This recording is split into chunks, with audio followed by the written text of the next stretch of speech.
Welcome back to my channel. ಹೊಸದಾಗಿ channel ನೋಡ್ತಾ ಇದ್ದರೆ ಸಬ್ಸ್ಕ್ರೈಬ್ ಮಾಡಿಕೊಂಡು ಸಪೋರ್ಟ್ ಮಾಡಿ. ಸಚ್ಚಿದಾನಂದ ಸಾಯಿನಾಥ್ಗೆ ನಮಸ್ಕಾರ ಮಾಡುತ್ತಾ ಸಾಯಿನಾಥರ ಅನುಗ್ರಹ ಎಲ್ಲರ ಮೇಲೂ ಇರಲಿ ಅಂತ ವಿಡಿಯೋ ಪ್ರಾರಂಭ ಮಾಡ್ತಾ ಇದ್ದೀನಿ. ಸ್ನೇಹಿತರೆ, ನಮ್ಮ ಅಡುಗೆ ಮನೆ ಅನ್ನುವಂಥದ್ದು ಐಶ್ವರ್ಯದಿಂದ ತುಂಬಿರುತ್ತೆ. ಹಣಕಾಸು ಜೋರಾಗಿ ಬರೋದಕ್ಕೆ, ಆಕರ್ಷಿಸೋದಕ್ಕೆ ಈ ವಸ್ತುವನ್ನು ನಾವು ಅಡುಗೆ ಮನೆಯಲ್ಲಿ ಇಟ್ಟರೆ ಯಾವ ರೀತಿ ನಮ್ಮ ಬೆಳವಣಿಗೆ ಆಗುತ್ತೆ, ನಮ್ಮ ಅಭಿವೃದ್ಧಿ ಆಗುತ್ತೆ ಅನ್ನುವಂಥ ಉದಾಹರಣೆ ಸಾಕಷ್ಟು ಇದೆ ಸ್ನೇಹಿತರೆ, ನೀವು ನೋಡಬಹುದು. ಆದರೆ ಗುರುವಾರ ಸಣ್ಣದಾಗಿ ಈ ಪರಿಹಾರವನ್ನು ಅಡಿಗೆ ಮನೆಯಲ್ಲಿ ಮಾಡ್ಕೊಳ್ಳಿ. ಹೆಣ್ಣು ಮಕ್ಕಳಿಗೆ ವಿಶೇಷವಾದಂಥ ಒಂದು ಶಕ್ತಿ ಅನ್ನೋದು ಇರುತ್ತೆ. ಯಾಕಂದರೆ ಎಲ್ಲ ರೀತಿಯ ಸಮಸ್ಯೆಗಳನ್ನು ನಿಂತ ಜಾಗದಲ್ಲೇ ಅದನ್ನು ಸಮಸ್ಯೆಗೆ ಒಂದು ಉತ್ತರ, ಪರಿಹಾರ ಅನ್ನುವಂಥದ್ದು ಹೆಣ್ಮಕ್ಳು ಬೇಗ ಹುಡುಕ್ತಾರೆ. ಏನೇ ಕಷ್ಟ ಬಂದರೂ ಕೂಡ ಅಡಿಗೆ ಮನೆಯಲ್ಲಿ ಇದನ್ನು ಇಟ್ಟು ನೋಡಿ ಆಗುವಂಥ ಬದಲಾವಣೆಯನ್ನು ಕಣ್ತುಂಬ ನಾವೇ ಕಾಣಬಹುದು. ಅತಿ ಶಕ್ತಿ ಇರುವಂಥ ಸಮಸ್ಯೆಗಳನ್ನು ಹೋಗಲಾಡಿಸುವಂಥ ಜಾದು ಅಂತಲೇ ಹೇಳಬಹುದು ಸ್ನೇಹಿತರೆ. ಮನುಷ್ಯನಿಗೆ ಎಷ್ಟೋ ಸಮಸ್ಯೆಗಳು ಬರುತ್ತೆ. ಅದರಲ್ಲಿ ಮುಖ್ಯವಾಗಿ ಹಣಕಾಸಿನ ಸಮಸ್ಯೆಗಳು. ಹಣ ಅನ್ನುವಂಥದ್ದು ಪ್ರತಿಯೊಬ್ಬರಿಗೂ ಕೂಡ ಅವರ ಜೀವನವನ್ನು ನಿರ್ಧಾರ ಮಾಡುತ್ತೆ. ಪ್ರತಿಯೊಂದಕ್ಕೂ ಕೂಡ ನಮಗೆ ದುಡ್ಡು ಇರಲೇಬೇಕು ಸ್ನೇಹಿತರೆ. ದುಡ್ಡು ಇಲ್ಲ ಅಂತ ಹೇಳಿದ್ರೆ ಏನೇ ಸಮಸ್ಯೆಗಳಾಗಿರಬಹುದು ಬಗೆಹರಿಸ್ಕೊಳ್ಳೋದಕ್ಕೆ ಕೆಲವೊಂದು ಬಾರಿ ಆಗೋದಿಲ್ಲ. ಆ ಸಮಸ್ಯೆಗಳನ್ನು ಹೋಗಲಾಡಿಸೋದಕ್ಕೆ ಎಷ್ಟೋ ಸಾಲ ಮಾಡ್ಕೊಂಡಿರ್ತೀವಿ. ಒಂದನ್ನು ತೀರಿಸೋದಕ್ಕೆ ಮತ್ತೊಂದು ಸಾಲವನ್ನು ಮಾಡ್ಕೊಂಡಿರ್ತೀವಿ. ಅಂತಹವರು ಈ ಪರಿಹಾರವನ್ನು ಮಾಡಿಕೊಂಡಾಗ ಇಷ್ಟಾರ್ಥಗಳು ಬೇಗ ನೆರವೇರುತ್ತೆ. ಎಷ್ಟೋ ಕೋರಿಕೆಗಳನ್ನು ಕೇಳ್ಕೊಂಡಿರ್ತಾರೆ, ಆಗಿರೋದಿಲ್ಲ.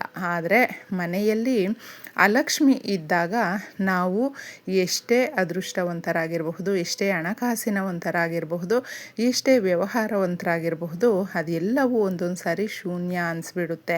ಯಾಕಂದರೆ ಅಲಕ್ಷ್ಮಿ ಪ್ರತಿಯೊಂದಕ್ಕೂ ಕೂಡ ನಮ್ಮ ಏಳಿಗೆಯನ್ನು ಕುಂಠಿತ ಮಾಡುತ್ತೆ. ಅಭಿವೃದ್ಧಿಯ ಕಡೆ ನಾವು ಸಾಗ್ತಾ ಇದ್ದೀವಿ ಅಂತ ಹೇಳಿದ್ರು ಸಮಸ್ಯೆಗಳು ಬಿಟ್ಟು ಬಿಡದೆ ಕಾಡ್ತಾ ಇರುತ್ತೆ. ಅಲಕ್ಷ್ಮಿ ಅಂದರೆ ಲಕ್ಷ್ಮೀ ದೇವಿಯ ಅಕ್ಕ. ಆ ಜಾಗದಲ್ಲಿ ಲಕ್ಷ್ಮೀ ದೇವಿ ಬರೋದಿಲ್ಲ ಸ್ನೇಹಿತರೆ. ಅದಕ್ಕೆ ನಮ್ಮ ಅಡುಗೆ ಮನೆ ಅನ್ನುವಂಥದ್ದು ಅರಿಶಿಣ ಡಬ್ಬವನ್ನು ನಾವು ಇಟ್ಕೊಂಡೇ ಇರ್ತೀವಿ. ಅದನ್ನು ಸಪ್ರೇಟಾಗಿ ಇಟ್ಕೊಂಡಿರಬೇಕು. ಗಾಜಿನ ಬಾಟ್ಲಲ್ಲಿ ಇಟ್ಕೊಂಡಿರಬೇಕು. ಟ್ರಾನ್ಸ್ಪರೆಂಟ್ ಆಗಿರುತ್ತೆ. ಗಾಜು ಋಣಭಾರಗಳನ್ನು ಕಡಿಮೆ ಮಾಡುತ್ತೆ, ಸಮಸ್ಯೆಗಳನ್ನು ಕಡಿಮೆ ಮಾಡುತ್ತೆ. ಹಣಕಾಸನ್ನು ನಮಗೆ ಬರುವಂಥ ಯಾವುದೇ ಕೆಲಸಗಳಾಗಿರಬಹುದು ಆ ಕೆಲಸಗಳ ರೂಪದಲ್ಲಿ ನಮಗೆ ಬರುತ್ತೆ, ಅದೃಷ್ಟದ ರೂಪದಲ್ಲಿ ಬರುತ್ತೆ. ಅದಕ್ಕೋಸ್ಕರ ಈ ಪರಿಹಾರವನ್ನು ಗುರುವಾರದ ದಿನ ಮಾಡ್ಕೊಳ್ಳಿ. ಗುರುಬಲ ಮುಖ್ಯವಾಗಿ ಮನುಷ್ಯನಿಗೆ ಬೇಕಾಗಿರುವಂಥದ್ದು.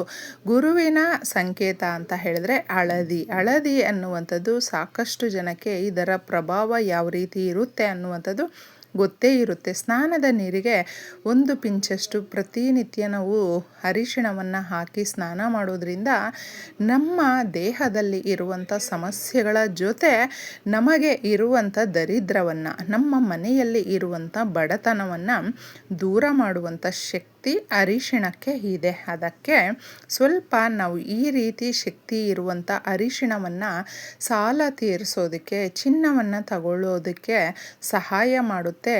ನಾವು ಏನಾದರೂ ಈ ಕೆಲಸ ಆಗಬೇಕು, ಕೆಲಸಕ್ಕೆ ಪ್ರಯತ್ನ ಪಡ್ತಾ ಇದ್ದೀವಿ, ಇಂಟರ್ವ್ಯೂ ಅಟೆಂಡ್ ಮಾಡ್ತಾ ಇದ್ದೀವಿ, ಕೆಲಸ ಸರಿಯಾಗಿರುವಂಥದ್ದು ಸಿಗಬೇಕು ಅಂತ ಆಸೆ ಪಡ್ತಾರಲ್ವ, ಅಂತಹವರಿಗೆ ಗುರುಬಲ ಅನ್ನುವಂಥದ್ದು ಮುಖ್ಯವಾಗಿ ಬೇಕೇ ಬೇಕು.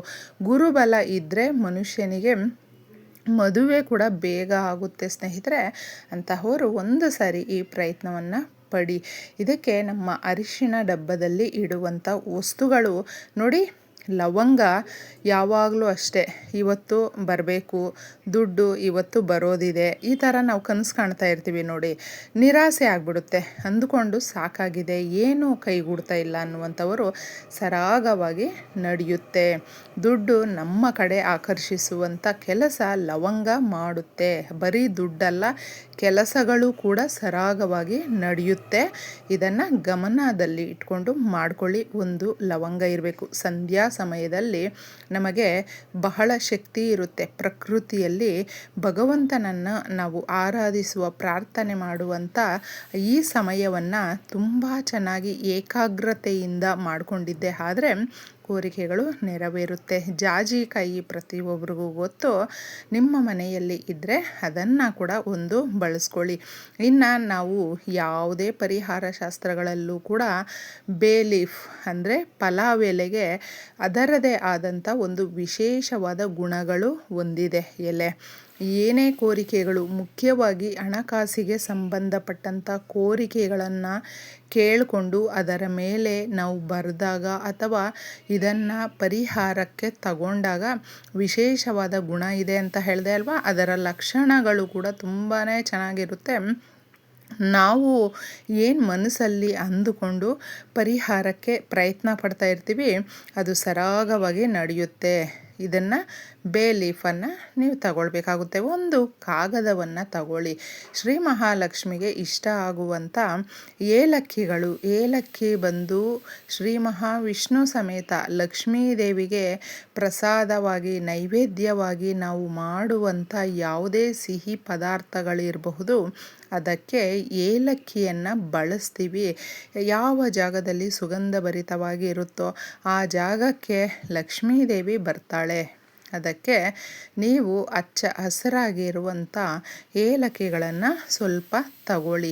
ಈ ರೀತಿ ಈಗ ತಿಳಿಸಿರುವಂಥ ಈ ವಸ್ತುಗಳನ್ನು ನೀವು ಕಾಗದದ ಮೇಲೆ ಹಾಕಿಬಿಟ್ಟಿದ್ದೆ ಸ್ವಲ್ಪ ಕುಂಕುಮವನ್ನು ಹಾಕ್ಕೊಳ್ಬೇಕು. ಇದೆಲ್ಲವೂ ಎಷ್ಟೆಷ್ಟು ಹಾಕಬೇಕು ಅನ್ನುವಂಥದ್ದು ನಿಮಗಿರುತ್ತೆ. ಬೇ ಲೀಫ್ ಒಂದು ಹಾಕ್ಕೊಂಡು ನೀವು ಏಲಕ್ಕಿಯನ್ನು ಒಂದು 3 ಅಥವಾ 5 ಹಾಕಿ ಮೊಗ್ಗಿರುವಂಥ ಲವಂಗಗಳನ್ನು ಹುಡುಕೊಂಡು ಒಂದು 2 ಹಾಕಿ ಸ್ನೇಹಿತರೆ. ಜಾಜಿಕಾಯಿ 1 ಹಾಕಿದ್ರೆ ಸಾಕಾಗುತ್ತೆ, 2 ಹಾಕಬೇಕು ಅಂತ ಏನೂ ಇಲ್ಲ. ಇನ್ನು ಪಲಾವ್ ಎಲೆ 1 ಇಷ್ಟನ್ನು ನೀವು ಸ್ವಲ್ಪ ಕುಂಕುಮ ಸೇರಿಸಿ ಒಂದು ಪೊಟ್ಣವನ್ನು ಕಟ್ಟಬೇಕು.